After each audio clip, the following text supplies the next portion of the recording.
নারায়ণ রাম। আজ সমাজে প্রায়শই দেখা যায় যে ঘরে ঘরে মানুষ হতাশায় ভুগছেন, একটি চাপ সর্বস্ব জীবন যাপন করছেন। এই সমস্ত কারণে মানুষ সামাজিকভাবে তার খুশি ও আনন্দ প্রকাশ করতে সক্ষম হন না। প্রতিটি প্রাণী এই সমগ্র সৃষ্টিতে খুশিতে থাকতে চায়, সম্পন্ন এবং সমৃদ্ধ হতে চায়। এই জাতীয় জীবন অর্জন করবার জন্য মানুষ সর্বাত্মক প্রচেষ্টা করেন, কিন্তু যখন তাদের প্রচেষ্টা ব্যর্থ হয়, সফল হয় না, তখন এই পরিস্থিতিতে তারা হতাশ হন, অবসাদগ্রস্ত হয়ে যান। তারপর তারা আস্তে আস্তে সমাজ থেকে বিচ্ছিন্ন হতে শুরু করেন।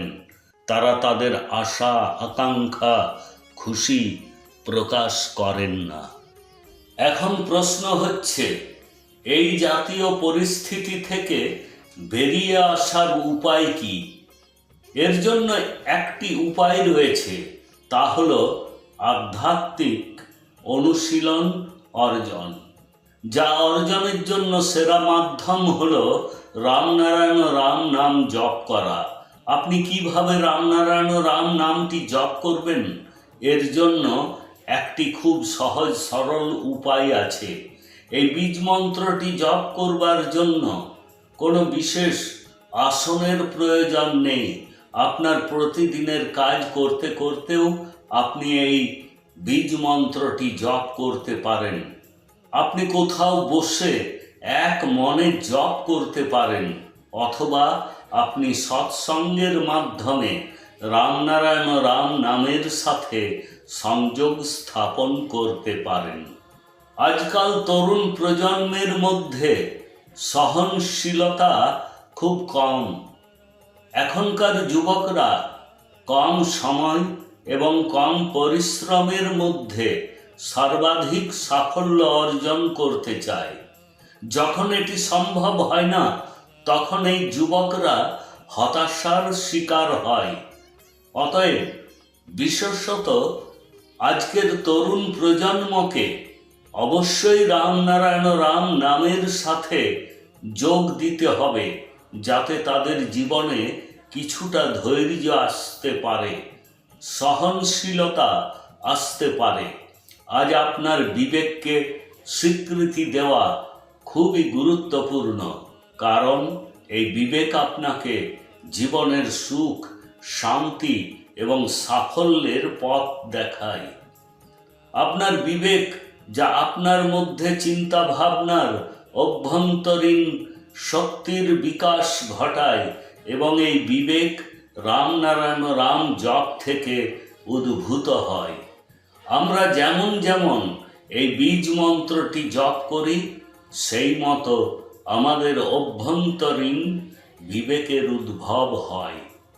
তাই যদি আমাদের তরুণ প্রজন্ম আজ রামনারায়ণ রাম নামের সাথে যোগ দেয়, যদি শুধুমাত্র এই বীজ মন্ত্রটি জপ করে, তবে তাদের মধ্যে অভ্যন্তরীণ বিবেকের বিকাশ ঘটবে।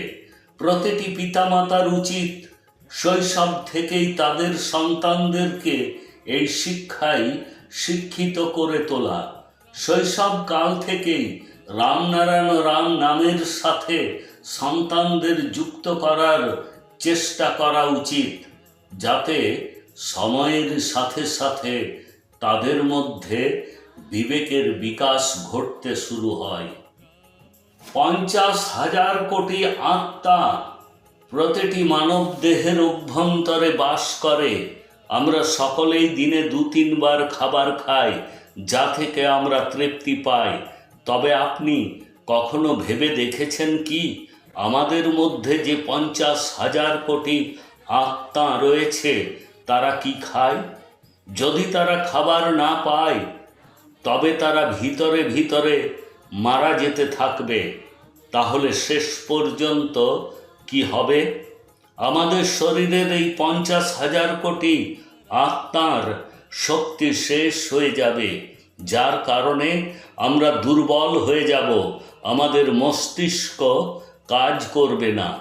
এক অর্থে আমাদের পুরো জন্ম বৃথা হয়ে যাবে। এ জাতীয় পরিস্থিতি থেকে বেরিয়ে আসতে আমাদের শৈশবকাল থেকেই রামনারায়ণ রাম নামের সাথে নিজেকে যুক্ত করা উচিত, যাতে প্রত্যেকের জীবন সার্থক হয়ে ওঠে। রামনারায়ণ রাম নামের সবচেয়ে বড় উত্তম দিকটি হলো, আপনি যখন এটি জপ করতে শুরু করেন তখন শুরুতে আপনাকে যত্ন নিতে হবে যে আমাকে এটি জপ করতে হবে। তবে অল্প সময় পরে এটি আমাদের শ্বাস প্রশ্বাসের সাথে সংযুক্ত হয়ে যায়। ঠিক যেমন আমরা শ্বাস নিই, ওই একইভাবে এই বীজমন্ত্রটিও আমাদের প্রতিটি শ্বাসের সাথে যুক্ত হয়ে যায়।